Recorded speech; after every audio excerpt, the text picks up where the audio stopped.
So there are a lot of performances that have people worried about what could be going on over the fantasy football playoffs as we get ready to to really start the stretch run. And for me, one of the things that I was really starting to grow concerned about, we're gonna ask our co-host here in a matter of moments, be talking about Emeka Ibuka, who a couple of weeks ago felt like this was going to be a person who, listen to me, I sound like Collinsworth now. Here's a guy that I thought was going to end up leading us to fantasy football pay dirt over the fantasy football playoffs. But I'm looking at the numbers right here. I just had him a second ago. I was talking about it. Where is it? Emeka Ibuka, one receiving touchdown in the last 5 games. He has been the wide receiver 39 since week 6. He was the wide receiver 3 through the first 5 weeks of the season. And so this is just one of the many things that I'm concerned about, but I can't wait to talk about it with our co-host. So, Sammy, let's just go ahead and start the show. Welcome to our Fantasy Island. Welcome to Fantasy Island. I always forget that the intro is so short. It's hard for me to go out there and hit the retweet button to get everybody, but I want to thank those of you wandering in. Speaking of being here, she's ready to go. You know her from Fantasy Live, from Sirius XM, where every morning she is there with Adam Ronis from 10 to noon Eastern. Kendall Valenzuela, how you living? What's up? You know what? I'm not as good as you, Adam. I'll say that. The Bears, another win. The Seahawks, I'm wearing the sweatshirt. A loss, but that's okay. They stood their ground, even off 4 interceptions from good old Sammy over there. But I'm doing well. How are you? I'm doing great. Did you go to the game? I know that it's. I wish. I wish. Do you really? Like, it's one of those things, like, if you go, because I'm going to be going to Chicago in a couple of weeks to go to a Bears game when they're playing host to the Cleveland Browns. And I'm like, and I didn't choose it because I think that Cleveland's a pushover or anything like that. It just happened to work out. I wanted to go, and plane tickets being what they are, and when was the best time to go? I would have loved to have gone this weekend, but because it's so close to Thanksgiving, it is, it was cost prohibitive. But I always fear spending all the money for that and then being like, oh, they lost, and just sitting at the Midway airport on Sunday night, just being super sad, thinking about my life. What have I given up this weekend to come out here and the Bears lost? But that's okay. No, it's fair. I always get worried about, I wear my Seahawks jerseys down there to SoFi, good old SoFi, and then I get heckled, especially when they lose. The last time I went there, they lost off a Myers kick that he didn't make. So that was about 2 years ago. So I haven't been back since for a Seahawks game, but you win some, you lose some. I get it. The long commute from North Orange County, all the way out to SoFi. I got parking for you. All you got to do is let me know. I'll take you up on that. I actually, it's funny. I thought about that yesterday because I was like, oh, cool. Kendall's coming on. I'm like, oh my God, is she at the game?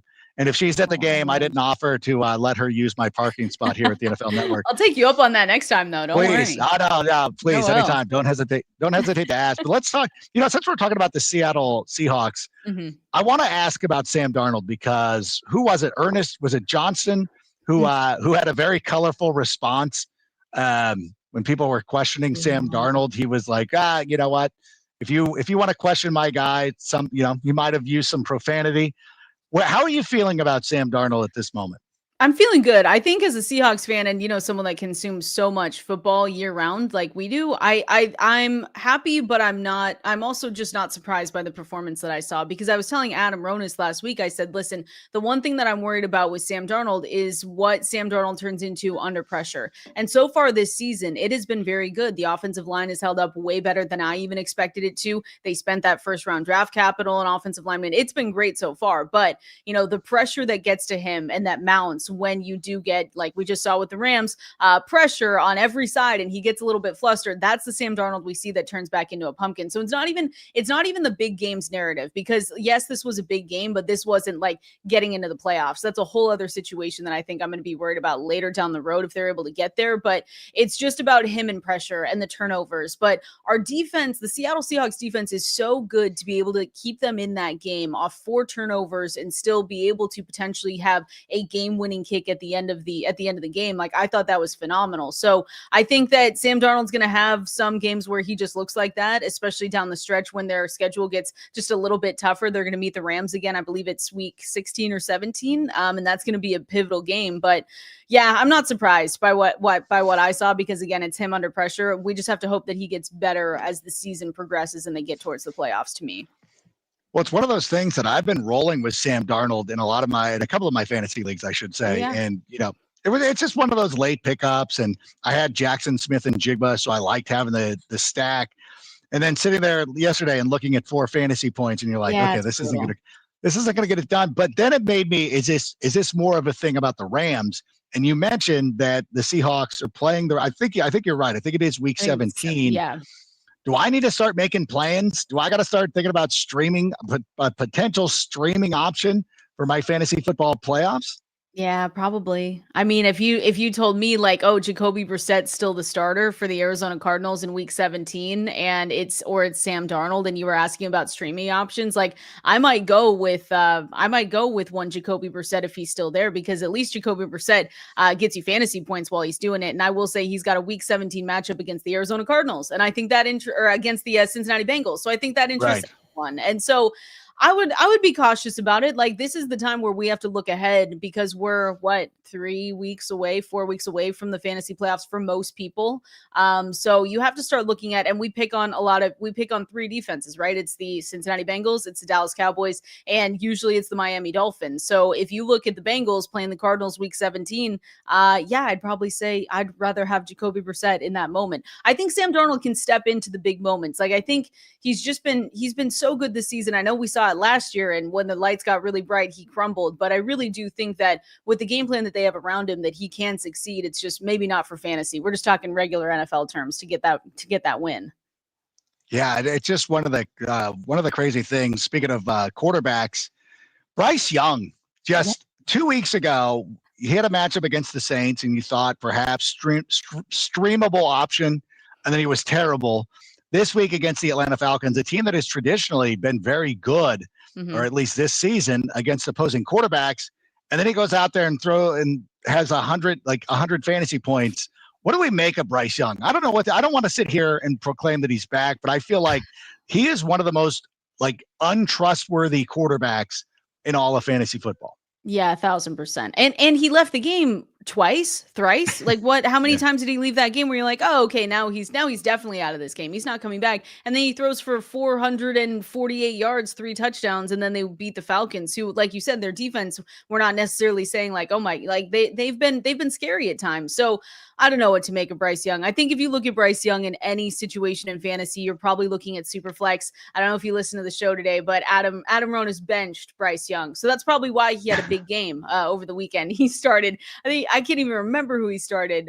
He started Jameis Winston instead of Bryce Young. Yeah. So that was obviously a huge L by Adam. Sorry, Adam Ronis to bring that up again. But I don't what to make of him is that I think he's not trustworthy. I think that he's someone that if you're in desperation mode, which, to be totally honest, based on all of the quarterback injuries that people might be facing this weekend, they might be there. We have 4 teams on a bye. You've got Aaron Rodgers with a broken left wrist or something like that. You've got Penix that just went on IR. We're waiting to see if CJ Stroud comes out of concussion protocol, but I would doubt that he's able to do that since he didn't practice today. There are so many injuries at the quarterback position. Joe Burrow's not back, all this other stuff where you might look and just say, well, he's playing the 49ers defense this weekend, and they were just allowing, Jacoby Brissett to still put up really good numbers. So he's still a streamable option, but I never want to put too much trust or faith in him. Let's just say that.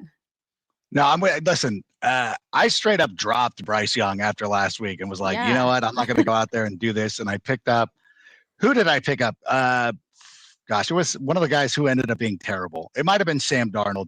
Oh, you know what? It was Joe Flacco. That's what it was. It was Joe Flacco. And I'm like, you know what? Like, it's just so frustrating. And I even said on Fantasy Live last week, I said, if I ever talk myself into a position again where I'm saying to pick up Bryce Young, you can go ahead and slap me, because it's going to be one of those things that, like Adam Ronis and I found out, like whenever you've finally given up on him, he's going to come through, and then we're like, okay, well, we're in. And then he's going to go out and he's going to do what he did to make us bench him or drop him over the previous couple of weeks. It's just going to be. He's Exactly. just one of It's those bad. He's just one of those quarterbacks we need to break up with and be done with, Mhm. and not even try to second guess ourselves Mhm. and just move forward. But before we get to Amen. your questions this evening, I want to let everybody know that Crown Champs has dropped the hottest thing that fantasy football has ever seen. We're talking about real customizable crowns. That's right. Just don't settle for a cheap plastic trophy or a weak GG in the group chat. Go to crownchampscompany.com.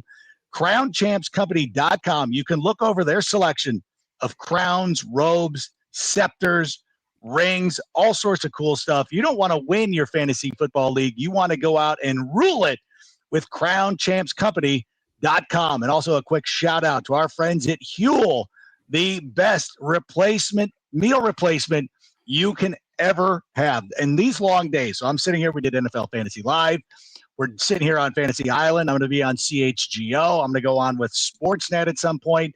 The way I get through these days is with Huel. And if you go to huel.com/sickbears, you can get 15% off your first order. That's huel.com/sickbears. Sammy, I didn't check with you.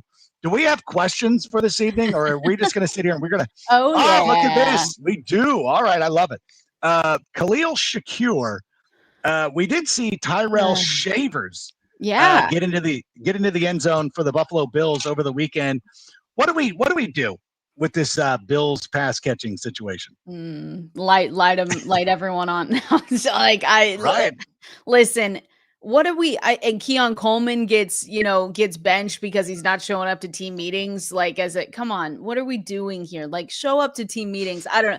Listen, the only two people you can start in that offense and feel good about yourself is Josh Allen and it's James Cook. Like everyone else, the only other wide receiver that I think you can ever start, to make things a little bit better is Khalil Shakir. And I know he had nothing in this game on Sunday, but to me, it's just you almost have to look at this offense as one. I look at them like the Packers. They're going to continuously spread the ball around. You're going to have 10 different pass catchers catch a pass from Josh Allen, and that's not going to help you ever in fantasy football. But if there was ever one, I guess you could say that you felt good about it, it would be him. But he's only in flex territory. Like there's never a moment where I'm like, yeah, Shakir, I feel so great about this. So yeah, I mentioned like a couple wide receivers that you could go and get off the waiver wire at fantasylife.com. But you can bench. If you have better options, then yeah, definitely bench him. But sometimes you don't, and it feels like it's always going to be like this the rest of the season. It's so frustrating. Yeah, it's one of those things that when Tyrell Shavers caught his touchdown pass, and it was a great play by Josh Allen, and he wears the number 14, and it made me harken back to the time when Stephon Diggs was in this offense, and you're like, you know what? I really miss this. I know the Bills feel like they could get away with not having a true number one wide receiver, but I just don't feel like that's the case. I think that you do need that guy, and I think that's going to be somebody that not only, and we say this selfishly because it's fantasy football and we want that guy that we can count on, but Bills, like you guys are trying to break through for a Super Bowl. You need all this. You need all the studs you can get. Like even Rashid Shaheed. Although if they would have drafted, or if they would have traded for Rashid Shaheed, it'd be the same thing. We'd be like, what are we doing with them? You're like, I know. No, I think it's going to be something that we look back on when they inevitably, and I say inevitably, and I'm trying not to be a hater on the Bills, but it's so frustrating that we have someone like Josh Allen in fantasy and just in real life football terms that, we can't say, oh, I loved it. We don't have three definite wide receivers that we can start week in and week out. Like he's just so good and so talented. I think we're going to look back on them not getting anyone at the trade deadline and saying that's a mistake. And that's why they didn't make it past this playoff push. Like that's going to be a highlight that we talk about come January when they don't, get over the hump. And maybe they can, maybe they do, because there's no dominant team in the NFL right now. I'm going to be totally honest. Right. Like there's no one that I can point to and say, yeah, they're definitely going to book their ticket to the Super Bowl now. But I think I'm just going to look back on that and say, yeah, another year where they didn't pick up a wide receiver and it's really going to hurt them down the stretch. Yeah, I know we come off as haters, but I keep thinking about like envisioning a scenario where Josh Allen throws an interception to Patrick Surtain in the AFC Championship game, and you're like, yeah, that's where an AJ Brown type might have come in nice or something like that. When you're trying to win a Super Bowl by throwing it to Tyrell Shavers or Keon Coleman It's a little bit different in the playoffs. It's one of those Yeah. things that you can get away with. And I think the Packers find that year in and year out as well. Mhm. That was always the funniest thing to me when they were like, yeah, we got rid of Devontae Adams. This should help us out. You're like, you know what? I'll tell you what, Packers, every time that you guys lost in the playoffs, I always thought to myself, if you didn't have Devontae Adams, you would be even better. Nope, never thought that at all. Just Oh, one man. of those crazy things. So weird. Sammy, do we have another question? Because otherwise, we do. I know I selfishly have one I want to ask you, but trade Henderson for Bowers. My other RBs are Javonte Williams, Amarian Hampton, Alvin Kamara, Tyrone Tracy. My tight end is McBride. Basically, would you rather flex Wow. Henry or Bowers? I know that Trevion Henderson is on a little bit of borrowed ground because Ramondre Stevenson will eventually return. But which way would you lean on this one, Kendall? I mean, listen, if we're talking like in every single week, I know for a fact, and I don't even have to look, I'll have in my flex rankings Brock Bowers ranked ahead of Trevion Henderson, like every single time, because it's Brock Bowers, and you know the ceiling that he can give you, even if it's Geno Smith, you know that he's going to be peppered with targets. So I guess if you have someone that is willing to give you Brock Bowers, not give you, but trade you Brock Bowers for Trevion Henderson, the only thing that I'm thinking here is that this is obviously a sell high opportunity for Trevion Henderson. So you're getting the most out of that. So that's the other part that I say, yeah, if someone's willing to do that, sure. But I'm looking at Trevion Henderson and saying to myself, he has to have gotten into his coach's heads, right? And because of the performances that he was able to give while Ramondre Stevenson was out, they can't really go back to a full Ramondre Stevenson workload, right? And then the other part of me, Adam, says, yeah, they totally could because they don't care about our fantasy teams. And if his toe's better, then they're going to give him, more of the work. So that's the weird part we're in right now that we're just going to talk about all week, because it looks like Ramondre Stevenson should be good to come back this week since he was back practicing. So I would say, yeah, I guess I would. If I can get Brock Bowers right now, I would take him. But Trevion Henderson will be interesting to see if he's done enough where he gets a little bit more time, or if they just fully go back to Ramondre Stevenson once he's back. You know what's funny is because it's Josh McDaniels, we do have enough of a history with him to know that's exactly what they're going to do. They're going to go back to the old way, and they're going to go out and Ramondre Stevenson's just going to go back and inherit his role. Remember, like Jonas Gray had 4 touchdowns in a game on Sunday Night Football against the Colts, which, I actually called that one too. So that was one of the ones back in the day, back when we used to do a Sunday show for the NFL Network before they were just like, just be here during the week. Nobody cares about their fantasy team on Sunday. And we're like, okay, that makes perfect sense, I guess. But it's one of those things that they always just go back to their guys, like James White on this time, and then he goes back to his role. And some of the other guys that they've had over the years, they just put them, LeGarrette Blount. Yeah. Those guys just go back to doing what they're doing, and they say thank you for what you did, but we're going to go back. And they believe in the Patriot way, and Josh McDaniels believes in his system. So you know what, you talked me into it. I was sort of like, this is preposterous. But the more you talk about it, and I think it too, because I do flex rankings, and I thought about that. I think I have Trevion Henderson. I think I had Trevion Henderson last week a little bit higher. Yeah. But at the same time, it's just one of those things like, oh, yeah, like this makes sense because Brock Bowers, especially depending, and if it's a full point PPR, then to me, I think it's even easier. Like, exactly. Yeah, you can go with Brock Bowers. Like, I don't think you even. Yeah. And I'm with you. Like Trevion Henderson, he improved. I mean, you can look at the utilization score at fantasylife.com too. Like, but when Ramondre Stevenson comes back, I know I'm going to have to downgrade him to a mid-range RB2. Like, and that's not a bad downgrade, but he's an RB1 without him. And I think he's going to come back.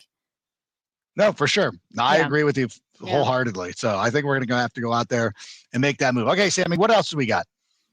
If we have anything, any running backs I can pick up that's a free agent. I guess the one that comes to mind for me would be like if Ollie Gordon is out there, Emmanuel Wilson, who for whatever reason, those guys should have been picked up. If you have Devon Achane and Ollie Gordon is out on your waiver wire, that's negligence. Similar with Josh Jacobs and Emmanuel Wilson, especially this late in the season. Yeah. But is there any, when you do your waiver wire report, which I believe is up on Fantasy Life right now, it is.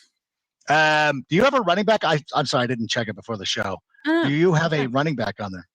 Yeah. Oh, I've got a couple. The ones that you just said. I also put in Sean Tucker just in case. I know he's probably widely rostered, but like you said, negligence if he's not, go and pick him up immediately, or if someone, for whatever reason dropped him. But I think Sean Tucker, even with Bucky Irving coming back, like, we don't know what that's going to look like. Is that going to be a running back by committee situation? Are they going to make sure that he is just kind of bubble wrapped with the contact to make sure he doesn't get hurt before they try and make a playoff push? So I'm saying Sean Tucker, especially after the week we saw him with. And I've said Bayshal Tootin too. I know, so he's going to be on the Good. injury report because he went down with that ankle injury.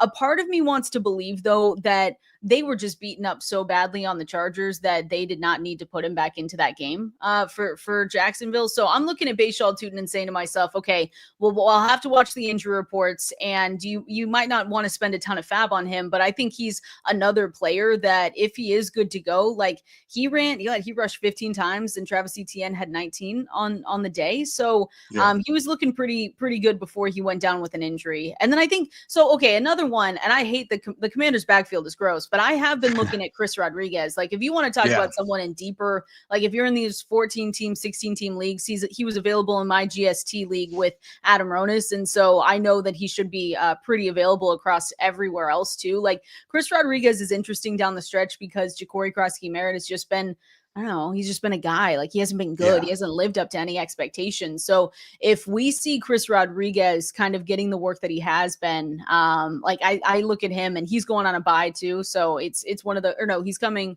No, is he going on a bye? Yeah, I think he is. So he's one of those guys. The Commanders have a bye this week. The Commanders and the Dolphins. So you can't use him this weekend, but if someone drops him or whatever, like he's one that I'm picking up as well. Yeah, it's one of those things. I don't know if this ever happens to you because it typically happens whenever I use the sleeper app. Mm-hmm. And a couple of weeks ago in my dynasty league there, and I went to go see him, like, oh, let me see if Chris Rodriguez is available. And then they usually have like the red circles, green circles that they're available. Blue to trade, red means he's on your team. And Chris Rodriguez had the red circle. I had forgotten that I had him. Like, oh, I got him. Look at me. Look how smart I am. It's like Christmas. You're like, hell yeah. I'm so good at what I do. Smartest guy, right? It's like finding a 20 in your pocket. You're like, oh, I already had him on my roster. I don't have to spend anything. It's always a great feeling. Sammy, what about another question? What do we got? Or we don't have them. It doesn't matter because I got a question. Hey, it's fine. Got a question. Yeah. All right, listen, I'm happy to do it because I want to ask you. I want to pepper you with a couple of questions. Let's do it. Number one.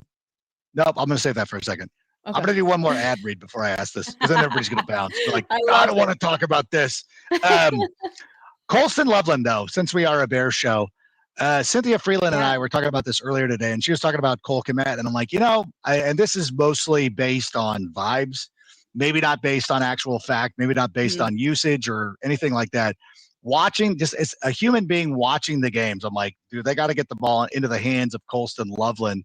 Yes. What do you think about Colston? Because I watched him. He makes a play yesterday against Detroit, and I hate to be this person who's like, he reminds me of Gronk, but he does that thing where it's just like, how do they not tackle him? Like, he's right there. Yeah. They're missing him. And he's rostered in a ton of leagues. He's still rostered in like 50% of NFL.com leagues.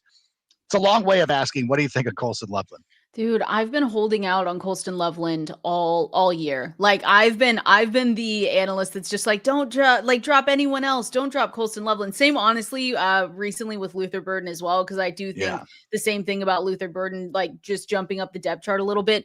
But to me, I agree. And the one thing that's always, interesting with how teams utilize some of their rookies is like, okay, you look at the draft capital too, and you look at where he was taken. And that's the one thing in the back of my mind that I just keep telling myself is like, they spent such high draft capital on him. They have to start using him differently, or he has to start separating from Cole Kmet eventually. And so he's someone that I always recommend. Like, if you have an opportunity to pick him up for whatever reason, if he's floating around out there, he's a stash. He can't be in starting lineups right now, but I think eventually down the stretch, like if he starts to get hot, they're not going to be able to turn away. So you look at the last two games, the route participation over the last two games when Kmet's been healthy, 56% and 58%. He's got 8.3 points per game. So again, not the best for fantasy. You're not necessarily starting him. You have other streamers that you can go and look at. But I just think do you not just think we're one big game away or one big play away where he just separates himself from Cole Kmet? Because that's what I'm feeling like. I love him. 100%. And he seems to be the guy with the most reliable hands as well. And I Yeah, think that eventually that trust is going to continue to grow. And Caleb Williams is going to start focusing in on him, and Ben Johnson's going to start scheming him up a little bit more. And I think exactly. that Ben Johnson knows too. Like Ben Johnson talked about playing their best football in December, and they're winning. They're 7-3, and they're winning in weird ways, and they're just coming through. And it's like, you know what? We don't have to go to this weapon yet. It's like, we don't even have to use this yet. It's like having a Yeah. gift card. And you're like, you know what? I have this Starbucks gift card. I haven't had to use it yet, but I know it's there, and eventually I will. And I think that's the way we are with Colston Loveland. And by the way, I want to remind everybody that if you're looking for a place to watch Chicago sports, might I recommend Twisted Shamrock, the place to be on game day, whether you're a fan of the Bears, Bulls, Cubs, White Sox, Blackhawks, Sky, or Fire. You want to be watching the games at Twisted Shamrocks, where they have giant monster screen TVs in their private party room over the main bar, and of course outside in their immaculate patio. And this December, I will be out there on December 13th, the night before the Bears play host to the Cleveland Browns. I will be out there. My plane is scheduled to land at 4:30. I'm heading from Midway directly to Twisted Shamrock. We'll do a live show. We'll drink an old fashioned. We'll have a good time. But remember, Twisted Shamrock. One other thing I wanted to get into with you. Michael Penix Jr.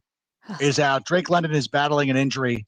What does this mean for Bijan Robinson? As we're near the trade deadline, are we looking to deal Bijan Robinson? Are there some other guys on that team who you think could step up?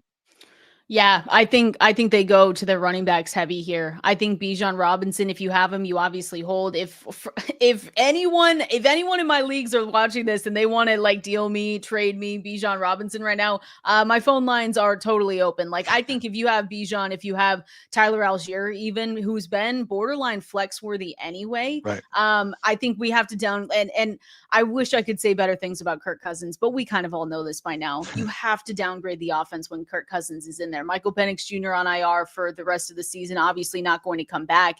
And so to me, even with Drake London out, like I wrote up Kaderil Hodge, like that's the next guy in this offense. I believe that would be the guy to step up in his place.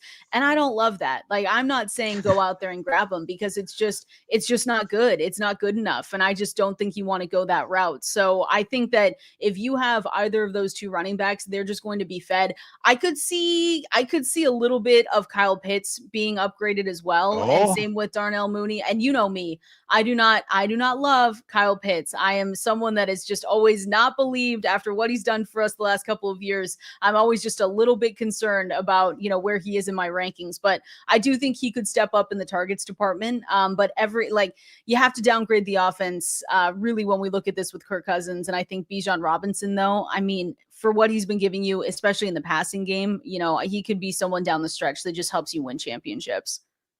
No, it's a great call. And I'm hopeful. I know they're going to turn to that running game. It's actually, I hope that it's Tyler Algier is the one that I've been like, okay, now I can kind of sneak him in to some of my fantasy football lineups. Before we let you go, I wanted to give you an opportunity. I know you talk about it on Fantasy Life on that show as well, but dude, Cal Rowley should have been he should. It is so ridiculous. Oh, here, I'm going to get ready.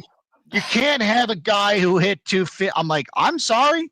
When Aaron Judge catches 130 games and controls a pitching staff, then I will give him the benefit of the doubt. It is, to me, I don't understand the argument. Give Aaron Judge the Silver Slugger. Cal was the MVP. Dude, retweet. You'll have me. I'll clap the whole time. Like Cal Raleigh, I can't even get into. I called my dad right when I was watching it downstairs, with Fabian, and I was just like, okay, this has to be the moment that it happens. Like we had such they completely blew it. And as a Mariners fan, I can admit it. Like they completely blew it down the stretch. That last game where they were, 4 innings away from going to a World Series, completely blew it. Absolutely. So I was like, this has to be the moment that it gets better, right? At least we have an MVP on our hands in Cal Raleigh. And for him to not get it, I couldn't believe it. I went through all the emotions. First I was angry, then I was sad, and then I was like angry again. I'm still angry, to be totally honest with you. He should have been MVP. He's MVP in our hearts. Like, But I shake my head. You're not going to have a season like that again from him. And if that doesn't get you an MVP award, I don't know what does for anyone on that Mariners team. I was so disappointed. So disappointed. A switch hitter with 50 home runs, something that hasn't been done since what else Mickey does he need to do? Mantle. Yeah. It's when you're getting compared to people like Mickey Mantle or Babe Ruth, then you've done something extraordinary. People are like, it's not just it is a Yankees thing. That's the only reason why. Thing. It has to be. 100%. And I'm usually not a hater of I'm usually like, oh, okay, like I get it. But now full hater. It's them in Toronto for me. Full hater. Yeah. That was good for you. Welcome to the club, for the Yankee Haters Club. But listen, we love having you on the show. Thank you so much for joining us. I can't believe a half hour flew by, and we had a great time. I even did the ad read super quick to give us some time, and we're still just flying through. So thanks everybody for being here. By the way, check her out tomorrow. I always say 7, but 10 a.m. Eastern on Sirius XM Channel 87. Her and Adam Ronis will be there. I miss Mondays because I don't come in until later, but tomorrow morning I'll be in early. I actually start my commute right at 7 a.m. So I can listen. So I get the most. No disrespect to the guy who's on before you, who does a nice job, but I want to hear you and Adam. Listen. I'm not afraid to say it. Thank you. But thank you so much. We'll see you in a couple of weeks. So for Kendall, I'm Adam. I'm going to still say bear down, and Sammy, go ahead and play us out. And that's a wrap. Hope you don't miss us too much until next time. Follow the Sick Podcast with Adam Rank on YouTube, Instagram, Facebook, Google Play, and Apple Podcasts.